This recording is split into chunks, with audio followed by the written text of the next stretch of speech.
नमस्कार दोस्तों, स्वागत है आपका अपने YouTube channel study with selector में। डेली सेशन चलाते हैं करंट अफेयर का। उसमें हम आ गए अगले सेशन पे। आज जो हमारा सेशन होगा वो होगा 14 जुलाई का सेशन। हमारा डेली का सेशन होता है, उसमें हम आपको करंट के जो हमारे ऑब्जेक्टिव टाइप के क्वेश्चन होते हैं वो करवाते हैं। एक क्वेश्चन जो लास्ट वीडियो में आपसे पूछते हैं उसका आंसर देते हैं। एक क्वेश्चन डेली आपसे पूछते हैं जिसका आंसर आपको हमें कमेंट बॉक्स में देना होता है। ये हमारा डेली का सेशन होता है। आज जो नया सेशन होगा वो होगा 14 जुलाई का सेशन। तो आज का सेशन शुरू करने से पहले आप लोगों से अपील है, आपने अभी तक हमारे चैनल स्टडी विद सिलेक्टर को सब्सक्राइब नहीं किया तो प्लीज़ सब्सक्राइब कर ले, बेल आइकन जरूर प्रेस करें सबसे पहले हमारे वीडियो का नोटिफिकेशन आप तक पहुंचता रहे। आपको हमारा वीडियो पसंद आए तो वीडियो को लाइक करें, दोस्तों तक जरूर शेयर करें। चलिए शुरू करते हैं आज का सेशन। देखते हैं पहला क्वेश्चन क्या कह रहा है। कह रहा है हाल ही में अंतर्राष्ट्रीय चट्टान दिवस कब मनाया गया। अंतर्राष्ट्रीय चट्टान दिवस अभी हाल ही में कब मनाया गया है। तो हमारा करेक्ट आंसर क्या हो जाएगा, ऑप्शन बी हो जाएगा। अभी हाल ही में 13 जुलाई को अंतर्राष्ट्रीय चट्टान दिवस मनाया गया है। तो करेक्ट आंसर हमारा ऑप्शन बी हो जाएगा। बात करें तो अंतर्राष्ट्रीय राख दिवस या अंतर्राष्ट्रीय चट्टान दिवस हर साल 13 जुलाई को व्यापक रूप से मनाया जाता है ताकि लोग चट्टानों और उनके महत्व के बारे में अधिक जान सके। तो 13 जुलाई को मनाया जाता है हर साल। अब देख लेते हैं जुलाई के जो हमारे दिवस हैं उनको रिवाइज कर लेते हैं। राष्ट्रीय चिकित्सक दिवस 1 जुलाई को, विश्व खेल पत्रकारिता दिवस 2 जुलाई को मनाया जाता है, अंतर्राष्ट्रीय प्लास्टिक बैग मुक्त दिवस 3 जुलाई को, पालतू पशु स्मरण दिवस 5 जुलाई को, विश्व जूनोसिस दिवस 6 जुलाई को मनाया जाता है और विश्व बैडमिंटन दिवस 5 जुलाई को, राष्ट्रीय ब्लूबेरी दिवस 8 जुलाई को, विश्व की स्वाहिली भाषा दिवस 7 जुलाई को, राष्ट्रीय मत्स्य किसान दिवस 10 जुलाई को और विश्व जनसंख्या दिवस 11 जुलाई को और विश्व मलाला दिवस 12 जुलाई को मनाया जाता है। ये हमारे जो जुलाई के दिवस हैं वो रिवाइज हमने कर लिए। अब बढ़ते हैं अगले क्वेश्चन की तरफ। कह रहा है हाल ही में किसने पहली बार एरियन 6 रॉकेट सफलतापूर्वक लॉन्च किया। किसने पहली बार एरियन 6 रॉकेट सफलतापूर्वक लॉन्च किया है। तो हमारा करेक्ट आंसर ऑप्शन डी हो जाएगा। अभी हाल ही में यूरोपीय अंतरिक्ष एजेंसी ने एरियन 6 रॉकेट को सफलतापूर्वक लॉन्च किया है। तो करेक्ट आंसर हमारा ऑप्शन डी हो जाएगा, यूरोपीय अंतरिक्ष एजेंसी। बात करें तो हाल ही में यूरोपीय अंतरिक्ष एजेंसी ने पहली बार फ्रेंच गुयाना से एरियन 6 रॉकेट को सफलतापूर्वक लॉन्च किया है। यह यूरोप की एरियन रॉकेट श्रृंखला जो है एरियन 5 से आगे में नवीनतम रॉकेट है जो लो अर्थ ऑर्बिट है उससे और दूर गहन अंतरिक्ष में मिशन लॉन्च कर सकता है।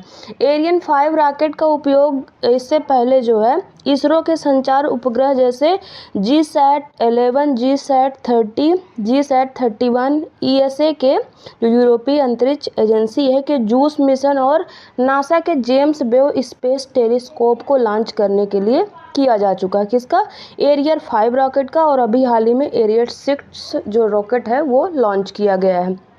अगला क्वेश्चन देखते हैं। कह रहा है हाल ही में बिम्स्टेक विदेश मंत्रियों की बैठक कहां पर आयोजित की गई है। बिम्स्टेक विदेश मंत्रियों की बैठक कहां पर आयोजित की गई है। तो करेक्ट आंसर हमारा ऑप्शन बी हो जाएगा। अभी हाल ही में नई दिल्ली में जो बिम्स्टेक के विदेश मंत्री हैं उनकी बैठक आयोजित की गई है। तो करेक्ट आंसर हमारा ऑप्शन बी हो जाएगा। बात करें पहले बिम्स्टेक की बात कर लेते हैं।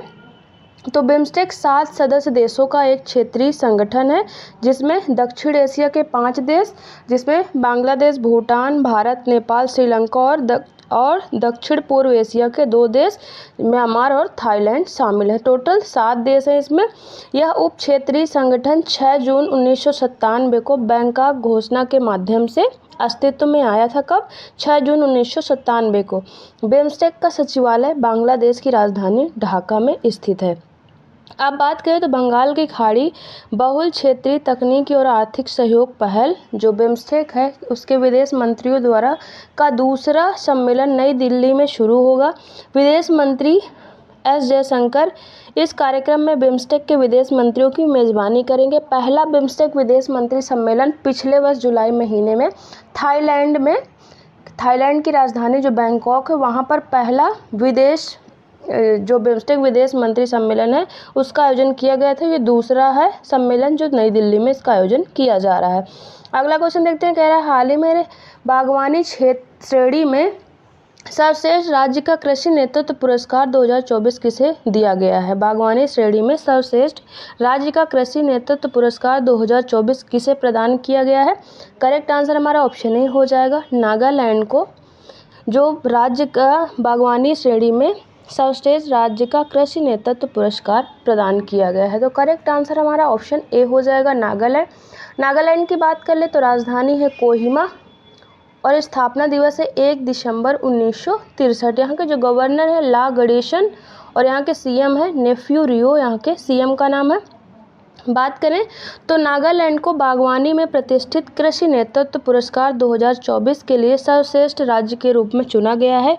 यह पुरस्कार राज्य को बागवानी विकास के लिए नवीन कार्यक्रमों और नीतियों को शुरू करने में उत्कृष्ट कार्य के लिए दिया गया है, जिसने बड़ी संख्या में किसानों और ग्रामीण लोगों के जीवन को सकारात्मक रूप से प्रभावित किया है। बागवानी विकास के लिए और नवीन कार्यक्रमों और नीतियों को शुरू करने के लिए जो है नागालैंड को ये पुरस्कार प्रदान किया गया है। अगला क्वेश्चन देखते हैं, कह रहा है हाल ही में बिरलेस्टिक 24 संयुक्त सैन्य अभ्यास का आयोजन कहाँ पर किया गया। बिरलेस्टिक 24 संयुक्त सैन्य अभ्यास का आयोजन कहाँ पर किया गया है। तो हमारा करेक्ट आंसर क्या हो जाएगा, ऑप्शन ए हमारा करेक्ट हो जाएगा। अभी हाल ही में कजाकिस्तान में बिरलेस्टिक 24 संयुक्त सैन्य अभ्यास जो है उसका आयोजन किया गया है। तो करेक्ट आंसर हमारा ऑप्शन ए हो जाएगा। कजाकिस्तान की बात करें तो राजधानी यहाँ की है अस्ताना और मुद्रा है तेंगे, यहाँ की मुद्रा है। उज्बेकिस्तान की राजधानी ताशकंद और यहाँ की मुद्रा क्या है, उज्बेकिस्तानी शोम यहाँ की मुद्रा है। उज्बेकिस्तानी शोम यहाँ की मुद्रा है। तजाकिस्तान की राजधानी दुशांबे और यहाँ की मुद्रा है तजाकिस्तान सोमोनी यहाँ की मुद्रा। तजाकिस्तान सोमोनी यहाँ की मुद्रा है। तुर्कमेनिस्तान की बात करें, यहाँ की राजधानी अशगाबाद यहाँ की राजधानी है और यहाँ की मुद्रा क्या है, तुर्कमेनिस्तान की राजधानी है अशगाबाद और यहाँ की मुद्रा की बात करें तो मुद्रा यहाँ की मानात जो है तुर्कमेनिस्तान की मुद्रा है। आगे बढ़ते हैं, देख ले तो अजरबैजान सेना कजाकिस्तान में आयोजित बिरलेस्टिक 2024 संयुक्त सैन्य अभ्यास में कई मध्य एशियाई देशों के साथ शामिल हुई है। आपको बता दें जो बिरलेस्टिक अभ्यास है, संयुक्त सैन्य अभ्यास, ये जो मध्य एशियाई देश हैं उसमें कौन कौन से देश हैं, Azerbaijan, Kazakhstan, Kyrgyzstan, Uzbekistan, Tajikistan, 5 देशों का जो ये संयुक्त सैन्य अभ्यास होता है जिसका नाम है बिरलेस्टिक 2024 में ये अभी हो रहा है। इन अभ्यासों का ध्यान संयुक्त परिचालन योजना और प्रशिक्षण परिदृश्यों के माध्यम से क्षेत्रीय रक्षा सहयोग को मजबूत करने पर केंद्रित था। अगला क्वेश्चन देखते हैं, कह रहा है हाल ही में किस राज्य सरकार ने ईडब्ल्यूएस और ओबीसी लड़कियों के लिए मुफ्त उच्च शिक्षा की घोषणा की है। किस राज्य सरकार के द्वारा ईडब्ल्यूएस और ओबीसी लड़कियों के लिए मुफ्त उच्च शिक्षा की घोषणा की गई है। तो हमारा करेक्ट आंसर ऑप्शन ए हो जाएगा। महाराष्ट्र गवर्नमेंट के द्वारा अभी हाल ही में स्टेट में ईडब्ल्यूएस और ओबीसी जो लड़कियां हैं उनके लिए फ्री में जो हाई एजुकेशन है उसकी घोषणा की गई है। तो करेक्ट आंसर ऑप्शन ए हो जाएगा। अब महाराष्ट्र की बात करें, राजधानी मुंबई है और स्थापना दिवस है 1 मई 1960। यहाँ के जो गवर्नर हैं रमेश बैस और यहाँ के सीएम हैं एकनाथ शिंदे, यहाँ के सीएम का नाम है। बात करें तो महाराष्ट्र सरकार ने आर्थिक रूप से वंचित लड़कियों के लिए उच्च शिक्षा तक पहुँच बढ़ाने और अनाथ छात्रों के लिए फीस माफ़ी प्रदान करने के उद्देश्य से महत्वपूर्ण पहल की घोषणा की है। महाराष्ट्र सरकार ईडब्ल्यूएस एसईबीसी और ओबीसी लड़कियों को मुफ्त उच्च शिक्षा प्रदान करेगी। इस योजना में अनाथ छात्रों के लिए ट्यूशन और परीक्षा शुल्क माफ़ करना भी शामिल है। आर्थिक रूप से कमज़ोर वर्ग यानी ईडब्ल्यूएस, सामाजिक और आर्थिक रूप से पिछड़े वर्ग एसईबीसी और अन्य पिछड़ा वर्ग ओबीसी की लड़कियों के लिए उच्च शिक्षा वो मुफ्त कर दी जाएगी अब महाराष्ट्र में। अब बढ़ते हैं अगले क्वेश्चन की तरफ। कह रहा है हाल ही में चर्चा में रहा वीरांगना दुर्गावती टाइगर रिजर्व किस राज्य में स्थित है। जो चर्चा में रहा है वीरांगना दुर्गावती टाइगर रिजर्व वो किस राज्य में स्थित है। करेक्ट आंसर हमारा ऑप्शन बी हो जाएगा, मध्य प्रदेश में है वीरांगना दुर्गावती टाइगर रिजर्व। तो करेक्ट आंसर हमारा ऑप्शन बी हो जाएगा, मध्य प्रदेश। मध्य प्रदेश की बात करें, राजधानी भोपाल है। स्थापना दिवस 1 नवंबर 1956। यहाँ के जो गवर्नर है मंगू भाई छगन भाई पटेल और यहाँ के सीएम है मोहन यादव जो है यहाँ के सीएम है। अब बात करिए चर्चा में क्यों रहा है, तो चर्चा में रहा है मध्य प्रदेश सरकार ने जो स्थापित वीरांगना दुर्गावती टाइगर रिजर्व में बाघों के शिकार और अनियमितताओं के आरोपों की जांच शुरू कर दी है, इसलिए अभी चर्चा में रहा है। बात कर लेते हैं वीरांगना दुर्गावती टाइगर रिजर्व की, तो यह रिजर्व मध्य प्रदेश के सागर, दमोह और नरसिंहपुर जिलों में फैला हुआ है। यह 2339 वर्ग किलोमीटर के विशाल क्षेत्र में फैला है, जिसमें नौरादेही वन्यजीव अभयारण्य और दुर्गावती वन्यजीव अभयारण्य के क्षेत्र शामिल हैं।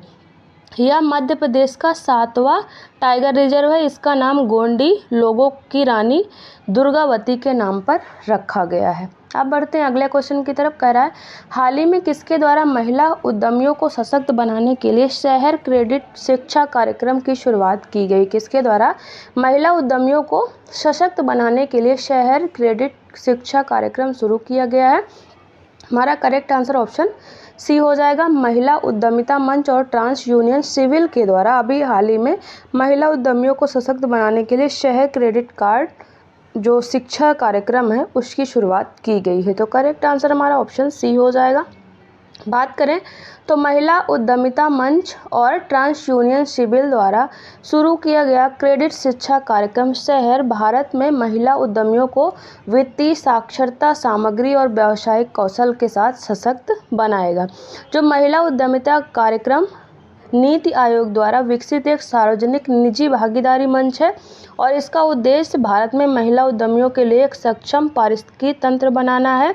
यह कार्यक्रम जो WEP यानी महिला उद्यमिता कार्यक्रम है के फाइनेंसिंग वुमेन कोलैबोरेटिव का हिस्सा है, जो महिला उद्यमियों के लिए वित्त तक पहुंच में तेजी लाने के उद्देश्य से अपनी तरह की पहल शुरू की गई है।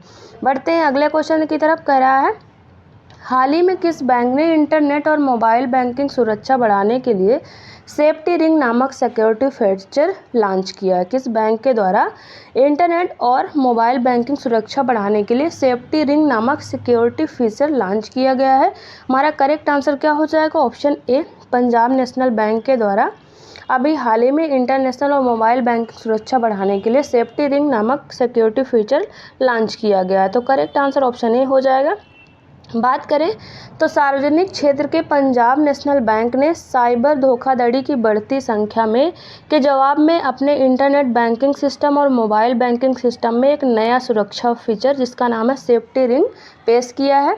यह तंत्र धोखेबाजों द्वारा अनाधिकृत पहुंच के मामले में संभावित नुकसान को कम करने के लिए एक अतिरिक्त सुरक्षा परत प्रदान करता है।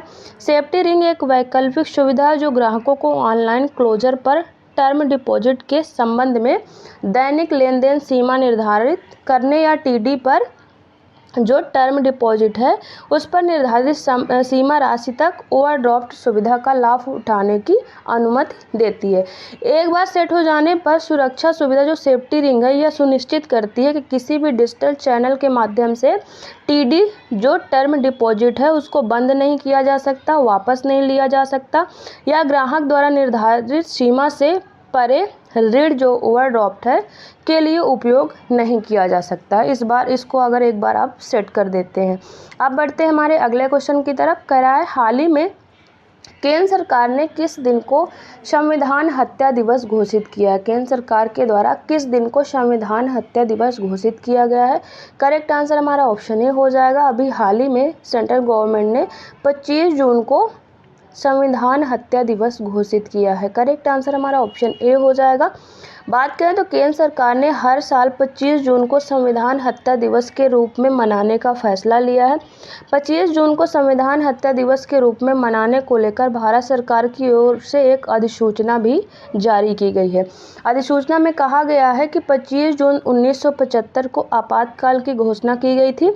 उस समय की सरकार ने सत्ता का घोर दुरुपयोग किया था, इसलिए अब हर साल 25 जून को संविधान हत्या दिवस के रूप में मनाया जाएगा। इसकी घोषणा अभी हाल ही में सेंट्रल गवर्नमेंट ने की है। बात कर लें तो 1975 में जो है 25 जून को ही जो तत्कालीन इंदिरा गांधी थी, PM थी, उनके नेतृत्व वाली कांग्रेस सरकार ने देश पर आपातकाल लगाने का ऐलान किया था और देश में करीब 21 महीने तक आपातकाल लगा रहा था, जिसकी वजह बाद अभी ये घोषणा की गई है सेंट्रल गवर्नमेंट के द्वारा। देखते हैं अगला क्वेश्चन। हाल ही में किस राज्य में दिव्यांग छात्रों के लिए एक विश्वविद्यालय स्थापित करने की घोषणा की गई है? तो करेक्ट आंसर हमारा ऑप्शन सी हो जाएगा। झारखंड में दिव्यांग छात्रों के लिए एक विश्वविद्यालय स्थापित करने की अभी हाल ही में घोषणा की गई। तो करेक्ट आंसर हमारा ऑप्शन सी हो जाएगा। झारखंड की बात करें, राजधानी यहाँ की रांची है। स्थापना दिवस 15 नवंबर 2000। यहाँ के जो गवर्नर है CP राधाकृष्णन और यहाँ के CM है हेमंत सोरेन, यहाँ के CM हैं। बात करें तो झारखंड सरकार ने दिव्यांग छात्रों के लिए समर्पित पूर्वी भारत का पहला विश्वविद्यालय स्थापित करने की घोषणा की है। रांची में प्रस्तावित विश्वविद्यालय पूर्वी भारत का पहला शैक्षणिक संस्थान होगा जो दिव्यांग छात्रों की ज़रूरतों के हिसाब से विशेष पाठ्यक्रम और शैक्षणिक उपकरण के साथ शिक्षा प्रदान करेगा। तो ये पूर्वोत्तर भारत का पहला शैक्षणिक संस्थान होगा। अब देखते हैं अगला क्वेश्चन। कह रहा है हाल ही में उत्तर प्रदेश आम महोत्सव का उद्घाटन किसने किया? उत्तर प्रदेश आम महोत्सव का उद्घाटन किसने किया है? करेक्ट आंसर हमारा ऑप्शन ए हो जाएगा। उत्तर प्रदेश के जो CM हैं योगी आदित्यनाथ, उन्होंने अभी हाल ही में उत्तर प्रदेश आम महोत्सव का उद्घाटन किया है। तो करेक्ट आंसर हमारा ऑप्शन ए हो जाएगा, योगी आदित्यनाथ। बात करें तो उत्तर प्रदेश के मुख्यमंत्री योगी आदित्यनाथ ने अवध शिल्प ग्राम में, कहाँ पर? अवध शिल्प ग्राम में आयोजित 3 दिवसीय आम महोत्सव 2024 का उद्घाटन किया है। इस आयोजन में आम की 800 से अधिक प्रजातियों का प्रदर्शन किया जा रहा है। उत्तर प्रदेश इस साल जापान और मलेशिया को 40 टन आम निर्यात करेगा। पहली बार है जब उत्तर प्रदेश जापान और मलेशिया को 40 टन आम निर्यात करेगा। अगला क्वेश्चन कह रहा है हाल ही में किसने पेरिस ओलंपिक 2024 के लिए भारतीय ओलंपिक संघ के साथ साझेदारी की है? पेरिस ओलंपिक 2024 के लिए किसने भारतीय ओलंपिक संघ के साथ साझेदारी की है? करेक्ट आंसर हमारा ऑप्शन ए हो जाएगा। जो पूमा इंडिया है, स्पोर्ट ब्रांड है, उसने अभी हाल ही में पेरिस ओलंपिक 2024 के लिए भारतीय ओलंपिक संघ के साथ साझेदारी की है। करेक्ट आंसर हमारा ऑप्शन ए हो जाएगा। अभी आपको याद हो तो अडानी ग्रुप पेरिस ओलंपिक 2024 के लिए भारतीय टीम का स्पॉन्सर बना है और अभी हाल ही में पूमा इंडिया ने भारतीय ओलंपिक संघ के साथ साझेदारी की है। बात करें तो स्पोर्ट ब्रांड पूमा इंडिया ने भारतीय ओलंपिक संघ के साथ एक महत्वपूर्ण साझेदारी की घोषणा की है, जिसके तहत वह पेरिस ओलंपिक 2024 में भारतीय दल का आधिकारिक फुटवियर पार्टनर बन गया है।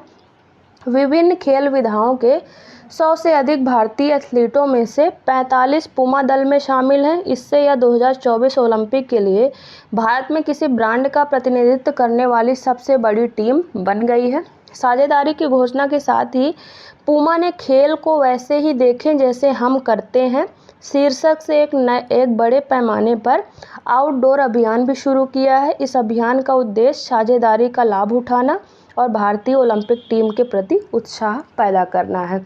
अब बढ़ते हमारे अगले क्वेश्चन की तरफ। कह रहा है हाल ही में केंद्रीय सशस्त्र पुलिस बल ने पूर्व अग्निवीरों को कितने प्रतिशत आरक्षण देने की घोषणा की है? किसने?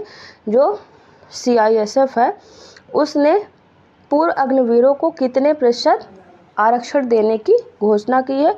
तो हमारा करेक्ट आंसर क्या हो जाएगा? ऑप्शन ए हो जाएगा। अभी हाल ही में 10% आरक्षण देने की घोषणा की है केंद्रीय सशस्त्र पुलिस बल ने पूर्व अग्निवीरों को। तो करेक्ट आंसर हमारा ऑप्शन ए हो जाएगा। बात करें तो पूर्व अग्निवीरों के लिए एक बड़ी घोषणा की गई, जिसके तहत CISF और BSF में 10% सीटें उनके लिए आरक्षित रहेंगी। भविष्य में कांस्टेबलों की सभी नियुक्तियों में पूर्व अग्निवीरों के लिए 10% नौकरियां जो है रिजर्व की जाएंगी। साथ ही शारीरिक परीक्षण में भी उन्हें उम्र में छूट दी जाएगी। पहले वर्ष में आयु में छूट 5 साल के लिए है और अगले वर्ष में आयु में 3 साल की छूट होगी। सरकार ने जून 2022 में आर्मी, नेवी और एयरफोर्स तीनों सेवाओं की आयु प्रोफाइल है उसको कम करने के उद्देश्य से अग्निपथ भर्ती योजना की शुरुआत की थी। जो ये अग्निवीर हैं इनकी बात करें तो अग्निपथ योजना की शुरुआत की गई थी जून 2022 में। अग्निपथ योजना 17.5 वर्ष से 21 वर्ष की वर्ग की आयु को 4 साल के लिए भर्ती की जाती है, जिसमें 25% जवानों की सेवा 15 वर्षों के लिए बरकरार रखे जाने का भी प्रावधान है। बाकी जो है वो रिटायर हो जाते हैं 4 सालों के बाद। अगला क्वेश्चन कह रहा है, हाल ही में विश्व का पहला वॉइस असिस्टेंट मोशी किस देश की एआई कंपनी ने लॉन्च किया? विश्व का पहला वॉइस असिस्टेंट मोशी किस देश की एआई कंपनी ने लॉन्च किया है? तो करेक्ट आंसर हमारा ऑप्शन बी हो जाएगा। फ्रांस की कंपनी के द्वारा अभी हाल ही में पहला वॉइस असिस्टेंट मोशी लॉन्च किया गया है। तो करेक्ट आंसर हमारा ऑप्शन बी हो जाएगा। फ्रांस की बात करें तो राजधानी पेरिस है और यहाँ की मुद्रा यूरो है। जापान की राजधानी टोक्यो और यहाँ की मुद्रा येन है। अमेरिका की राजधानी वाशिंगटन डीसी और यहाँ की मुद्रा है डॉलर। जर्मनी की राजधानी बर्लिन और यहाँ की मुद्रा भी है यूरो। बात करें तो मोशी एक नया एआई वॉइस असिस्टेंट है जो रियल टाइम में लोगों से बात कर सकता है। इसे फ्रांसीसी एआई कंपनी क्योताई ने बनाया है। आप इससे बिना इंटरनेट भी बात कर सकते हैं। मोशी को ऐसे डिजाइन किया गया है जब भी वह इंसानों से बात करें तो सामने वाले को ऐसा एक्सपीरियंस हो कि वो किसी एआई से नहीं बल्कि अपने जैसे ही किसी इंसान से बात कर रहा है। मोशी एआई वॉइस असिस्टेंट एक साथ 2 ऑडियो स्ट्रीम को हैंडल कर सकता है, जिसके चलते एक समय में सुन भी सकेगा और जवाब भी दे सकेगा। मोशी को हाल ही में लाइव स्ट्रीम के जरिए लॉन्च किया गया था। यूजर्स फिलहाल इस नई एआई वॉइस असिस्टेंट को फ्री में यूज कर सकते हैं और बिना इंटरनेट के भी इससे बात की जा सकती है। इस तरह जो हमारा डेली का सेशन होता है वो ख़त्म होता है। आप देखेंगे एक क्वेश्चन जो डेली हम आपसे पूछते हैं जिसका आंसर आपको हमें कमेंट बॉक्स में देना होता है। तो क्वेश्चन कह रहा है, हाल ही में किसने वाइल्ड कार्ड के अंतर्गत पेरिस पैरा ओलंपिक कोटा हासिल किया है? ऑप्शन है रुबीना फ्रांसिस, या ऑप्शन बी स्वरूप उन्हालकर, या ऑप्शन सी ऊपर एक दोनों, या ऑप्शन डी इनमें से कोई नहीं। तो इसका आंसर आप हमें कमेंट बॉक्स में जरूर दें। अब एक क्वेश्चन जो लास्ट वीडियो में आपसे पूछे थे उसका आंसर देख लेते हैं। क्वेश्चन था, हाल ही में भारत का पहला टूरिज्म इंडेक्स म्यूचुअल फंड किसने लॉन्च किया है? तो आंसर हो जाएगा टाटा एसेट मैनेजमेंट ने अभी हाल ही में भारत का पहला tourism index mutual fund launch किया है। अब हमारा जो डेली का सेशन है वो ख़त्म होता है और डिस्क्रिप्शन में हमारे टेलीग्राम चैनल का लिंक दिया है, वहाँ से आप हमारे टेलीग्राम चैनल को जरूर ज्वाइन करें। वहाँ पर जो हम डेली सेशन चलाते हैं उसकी पीडीएफ एकदम फ्री में विद आंसर अवेलेबल रहते हैं, जिससे आपको रिवीजन में आसानी होगी। तो आप हमारे टेलीग्राम चैनल को जरूर ज्वाइन करें। और जाने से पहले आप लोगों से अपील है, आपने अभी तक हमारे चैनल स्टडी विद सिलेक्टर को सब्सक्राइब नहीं किया तो प्लीज़ सब्सक्राइब कर लें और बेल आइकन जरूर प्रेस करें, सबसे पहले हमारे वीडियो का नोटिफिकेशन आप तक पहुँचता रहे। आपको हमारा वीडियो पसंद आए तो वीडियो को लाइक करें, दोस्तों तक जरूर शेयर करें। चलिए मिलते हैं आपसे नेक्स्ट वीडियो में, तब तक के लिए थैंक यू।